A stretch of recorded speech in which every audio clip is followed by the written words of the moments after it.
pessoal, tudo bem? Estamos aqui para mais uma aula. Eu sou a professora Patrícia e agora eu passo a bola aqui para a professora Cris. Isso aí, Paty. Vamos começar mais uma aula. Tudo bem, pessoal? Vamos lá? Assunto de hoje: função polinomial do primeiro grau. Então, a gente vai dar continuidade aí no estudo das funções, tá? Então, vamos lá. O que a gente vai ver hoje, né? Então, a gente vai ver uma introdução sobre função do primeiro grau. A gente vai ver as características da função, os tipos de função e a taxa de variação. E aí, a gente conclui a nossa aula de hoje. Beleza? Então, vamos lá? Então, para começar aí a nossa aula de função de primeiro grau, onde que a gente começa a aplicar a função de primeiro grau? Ela é bastante vista em qualquer situação do nosso dia a dia, tá? No cotidiano, a gente consegue, em tudo no nosso dia a dia aí, tá aplicado a função de primeiro grau. Então, eu trouxe apenas alguns exemplos para ilustrar a nossa aula de hoje, e a gente não vai se prender muito a isso, não. Então, eu trouxe aí para vocês, na economia, quando a gente fala no mercado de ações aí, as subidas e as descidas das ações, né? A gente está vendo função de primeiro grau. Quando a gente, na física, a gente está estudando lá deslocamento em função do tempo, a gente está trabalhando função de primeiro grau. Na culinária, óbvio, né? Quando a gente vai fazer o nosso churrasco do fim de semana, né? A gente aplica a função de primeiro grau. E óbvio nos esportes, né, pessoal? Que a gente consegue aplicar em todo e qualquer tipo de esporte aí que é praticado, a gente consegue também trabalhar uma função de primeiro grau, tá? Então, em resumo, função de primeiro grau, ela tá aplicada em todas as nossas situações aí do dia a dia, em várias das nossas situações do dia a dia, tá bom? Então, vamos continuar? Então, introdução. Falamos da aplicação, agora vamos falar sobre a introdução. Então, o que é uma função de primeiro grau, né? Matematicamente falando. Então, ela é uma regrinha, tá? Uma regrinha é como se fosse assim uma equação, tá? É uma formulinha, tá? Só para ficar claro aí para vocês. Então, ela sempre vai relacionar um elemento. Lembra dos balõezinhos que a gente já trabalhou, né? O conjunto de chegada, o conjunto de partida, né? Para verificar se é função, se não é função, já falamos sobre isso, né? Então, sempre vai estar relacionando um elemento do conjunto de partida, né? Que no caso aí a gente chama de x, e um elemento do conjunto de chegada que a gente chama de y, tá? Ela sempre é expressa por meio de uma função, e eu coloquei a função aí para vocês, que a gente tem aí o f de x, que é igual ao mx mais n, tá? Esse f de x também pode ser lido como y, tá? A gente já falou sobre isso também em outra aula de função, legal? Então, continuando, que a gente tem aí agora características da função, né? Características das funções, né? Na parte, a função, gente, aquela formulinha, aquela regrinha, né? A gente sempre vai tirar dali dois coeficientes, tá? Um coeficiente que vai determinar a angulação da reta, tá? Que a gente chama aí de coeficiente angular, que é representado pela letrinha M lá daquela nossa formulinha. E quem é ele? Ele é um número que acompanha o x e que vai dar pra gente a inclinação da reta, tá? Se a reta é mais deitadinha, se ela é mais em pezinha, próximo lá, chegando ao eixo do y, é isso aí que ela vai determinar, tá bom? Então, isso é o M, a letrinha M determina isso aí, ele é o coeficiente angular, tá? O linear, ele é um número sozinho, a gente costuma chamar ele de termo independente, ele é representado pela letrinha N lá naquela formulazinha, tá? Ele é o valor que intersecta o eixo do x. Então, a gente não tem o eixo do x, não, perdão, o eixo do y. A gente não tem ali a nossa reta, que ela vai estar mais em pezinha, mais deitadinha, né? E a gente vai ver de que forma que ela vai se comportar pelo coeficiente angular. E aonde que ela vai intersectar é o mesmo que cortar. Aonde que vai cortar o eixo do y, né? Aonde que ela vai estar passando lá no eixo do y? Esse aí, quem vai determinar vai ser o n da nossa formulazinha, tá bom? Tudo bem? Então, vamos continuar aí para ver se fica mais claro um pouquinho aí as ideias para vocês. Quanto ao crescimento e ao decrescimento, então, a gente vai ter uma função que ela pode ser crescente, tá? Se ela for crescente, o nosso m vai ser positivo, maior que zero, ok? E aí a gente tem isso aqui, né? Então, o x, o y, e a gente vai ter uma reta desse jeitão aqui, tá? É uma reta crescente quando ela é desse jeito, tá? Tudo bem? Beleza? Continuando aí. Uma função também pode ser decrescente. E se ela for decrescente, ela vai ter esse outro jeitinho aqui, ó. Aí, óbvio, o nosso m vai ser negativo, menor do que zero. E aí, ela vai ter esse formato aqui, tudo bem? Então, toda vez que você tiver uma retinha desse jeito aqui, ela é uma função decrescente, ok? Beleza? Vamos continuar? Vamos ver agora os tipos de funções? Eu vou passar aí para Paty falar com vocês agora, essa parte aí, tudo bem? Então, continuando nossa aula aí, pessoal. Vai aí, Paty. Ok, Cris, muito bem. Agora vamos continuar aqui com os tipos de função. Então, a primeira, função afim ou função polinomial de primeiro grau. São funções do tipo mx mais n, ou seja, vai ter coeficiente angular e vai ter o coeficiente linear. Por exemplo, fx igual a 4x mais 1. Então, coeficiente angular vale 4 e o coeficiente linear vale 1. Traçando o gráfico dessa função. Como o coeficiente angular ele é maior que zero, então a reta é crescente. E como o coeficiente linear é 1, o gráfico está cortando o eixo y no valor 1. Então, funções desse tipo são chamadas de função afim, ok? Próxima, função linear. Então, observa, agora nós vamos ter fx igual a mx. Nós vamos ter apenas o coeficiente angular. O valor do coeficiente linear não tem, então é zero. Então, funções desse tipo, que vai ter apenas valor para o coeficiente angular, elas recebem o nome de função linear. Então, por exemplo, fx igual a menos x sobre 3, ou seja, o coeficiente angular ele vale menos 1/3. Como ele é negativo, observem, a reta desenhada no gráfico ela tem o sentido decrescente, porque o coeficiente angular ele é menor que zero. E cruza o eixo y na origem, cruza no valor zero. Por quê? Porque é o valor do coeficiente linear. Ele está zerado, ó, ele não existe. Próxima e última função.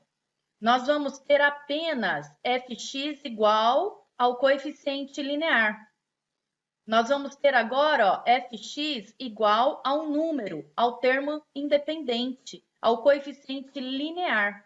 Nós não vamos ter agora o coeficiente angular, que é o que dá a inclinação na reta.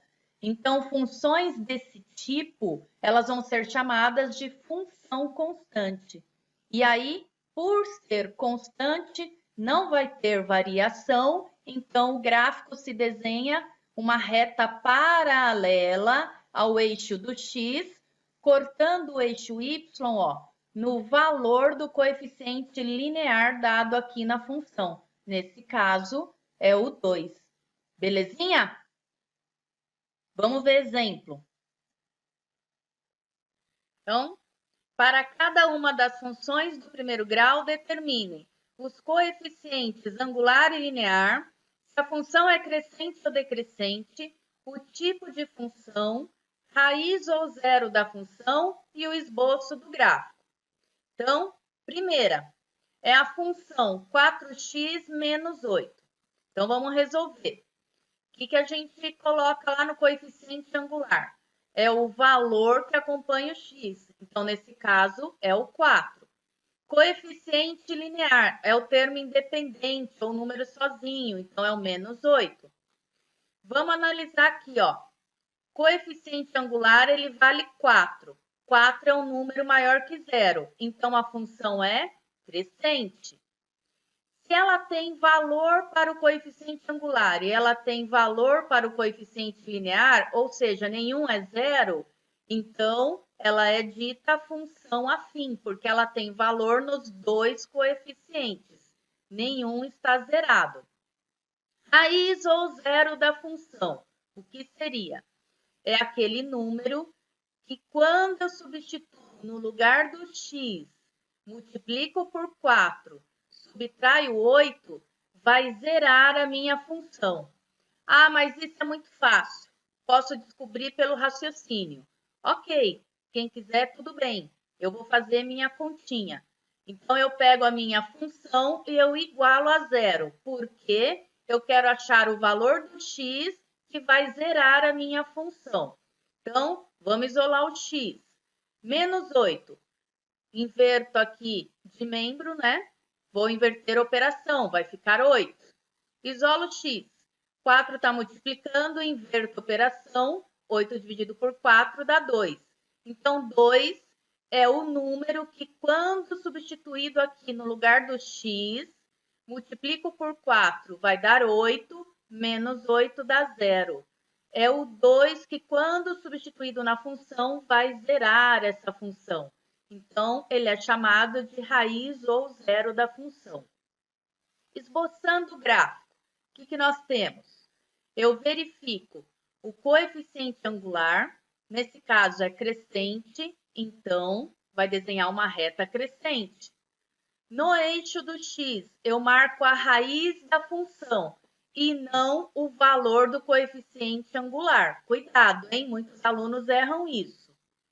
E no eixo y, eu marco o valor do coeficiente linear. Nesse caso, é o menos 8. Marcou o eixo x, marcou o eixo y, traço a minha reta. Tenho o esboço do gráfico. Ok? Vamos ver o próximo. A função é menos 2x. E agora? Eu tenho apenas valor no coeficiente angular, que é menos 2. O coeficiente linear eu não tenho, está zerado. Se o coeficiente angular ele vale menos 2 é um número menor que zero. Então, a minha função ela é decrescente. E agora, como eu tenho apenas o coeficiente angular, eu chamo a minha função de linear. Vamos achar a raiz ou zero da função. Igualando a zero, isolando x, eu achei a raiz ou zero da função. Colocando no gráfico, vamos analisar. Como agora o coeficiente angular é menos 2, é menor que zero, então ela vai ter o sentido decrescente. Corta o eixo do x na raiz da função, que é zero. Corta o eixo y no valor do coeficiente linear, que também é zero. Então, esboçando o gráfico, fica assim. Vamos ver o próximo. A função agora é menos 3/2. E agora, o que nós temos? Nós não temos aqui, ó, aquele termo que fica acompanhado do x, que é o coeficiente angular. Então, agora ele está zerado. O que eu tenho agora é o valor no coeficiente linear, que é menos 3/2. Então, como o meu coeficiente angular ele é nulo, ele é igual a zero, eu tenho uma função constante. Ou seja, eu tenho uma reta que não tem inclinação, nem crescente, nem decrescente.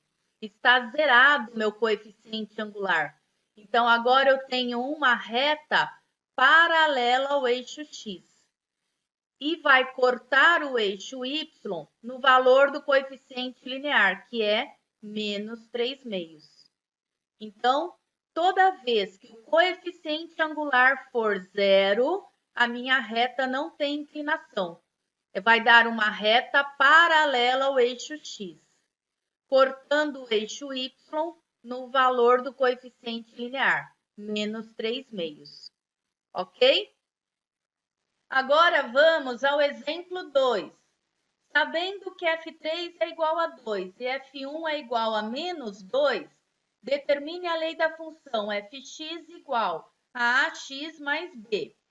Então, reparem, coeficiente angular está representado pela letra A e o coeficiente linear por B.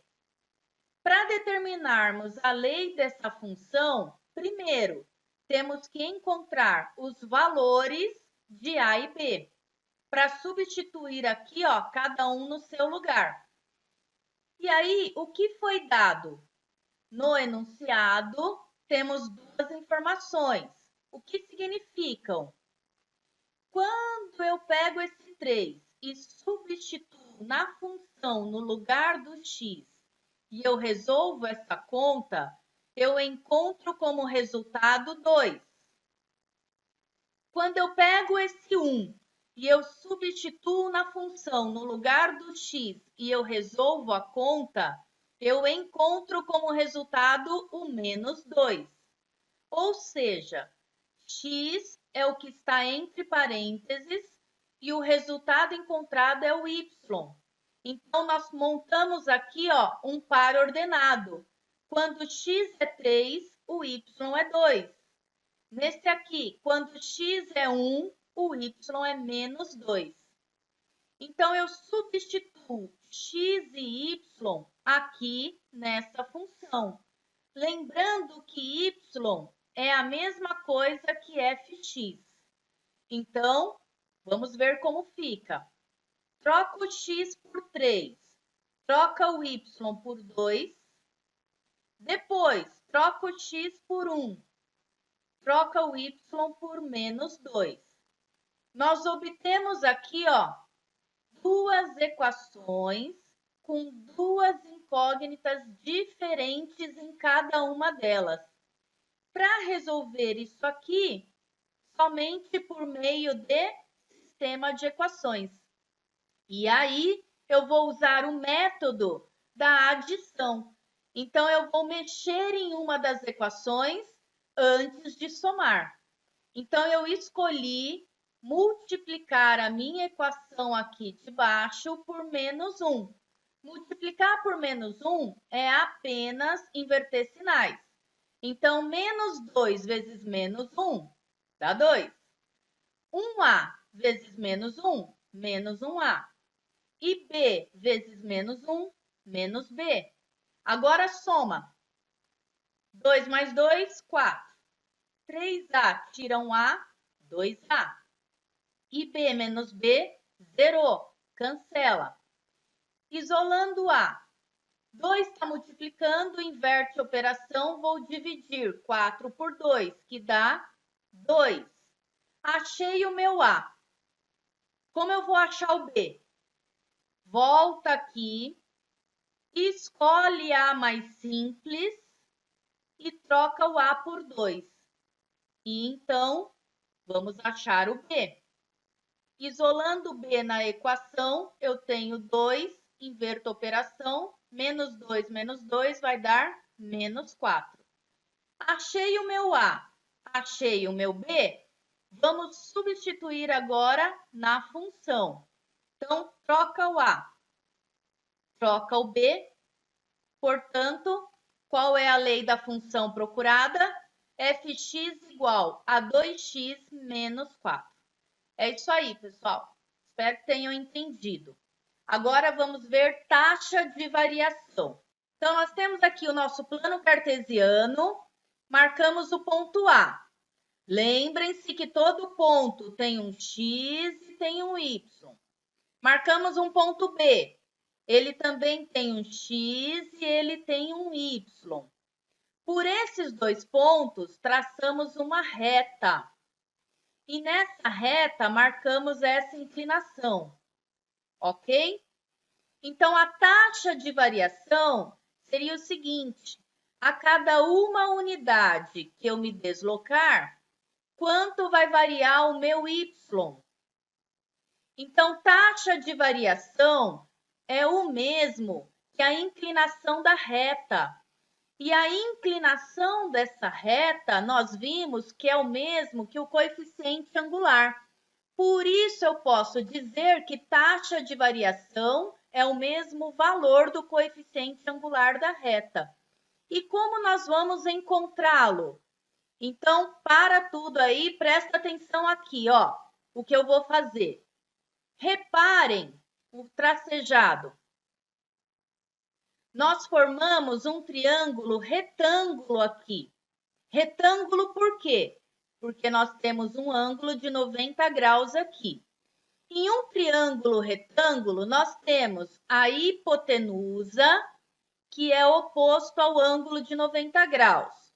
Nós temos o cateto oposto, que está oposto ao ângulo marcado, o ângulo de inclinação da reta. E, por último, nós temos o cateto adjacente.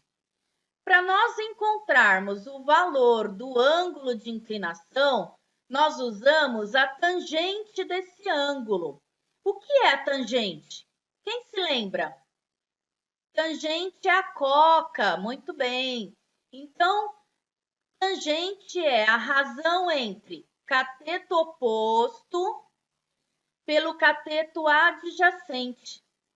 E quem é o cateto oposto? É a variação entre os y. Quem é o cateto adjacente? É a variação entre os x. Como assim variação? Eu faço a diferença entre os y sobre a diferença entre os x. Vamos ver isso com um exemplo. Fica mais fácil. Qual a taxa de variação da função apresentada no gráfico abaixo? Então, reparem que nós temos uma reta aqui passando pelo ponto A e B. Primeira coisa, vamos tirar as coordenadas desses pontos. Como assim coordenadas? É o par ordenado dele, ó. Então, vamos pegar o par ordenado do A. Primeiro vai no x, depois vai no y. Então, 3 e 4. Vamos pegar o par ordenado do ponto B. Primeiro vai no x, depois vai no y. Então, 4 e 8. Ok. Tem os dois pontos. Como que eu vou achar a taxa de variação? Então, eu faço a razão entre a variação dos y pela variação dos x. E aí, eu vou escolher uma ordem para fazer isso. Como assim, professora? Eu vou fazer o ponto B menos o ponto A. E se alguém quiser fazer o ponto A menos o ponto B, tudo bem. Nós vamos chegar no mesmo resultado no fim das contas, não tem problema nenhum. Então, eu vou fazer do B para o A. Então, vamos lá. Vou pegar o y, que é 8, e subtrair com o y do outro ponto, que é 4. Então, 8 menos 4. Depois, vou pegar o x do B e subtrair o x do A. Então, 4 tira 3. Quanto vai dar isso? 8 tira 4, dá 4. 4 tira 3, dá 1. Dividindo isso, eu tenho o coeficiente angular dessa reta, ou a taxa de variação. Portanto, a taxa de variação vale 4 unidades. Entenderam? Espero que sim. E então, Cris, olha onde nós chegamos no melhor slide que você diz sempre, que é o slide do obrigada, bons estudos. É isso aí, até a próxima, pessoal. Beijo. E é isso, pessoal. Chegamos ao fim de mais uma aula. Espero que vocês tenham entendido. Qualquer coisa aí, entre em contato com a gente, que a gente vai ajudando vocês, vai tirando as dúvidas. Esse é o nosso slide preferido, né? Entre todos os nossos alunos aí, que é o último, né? Quando você fala aí, acabou, beleza, terminei mais uma aula. Bons estudos, fiquem com Deus, beijo, tchau!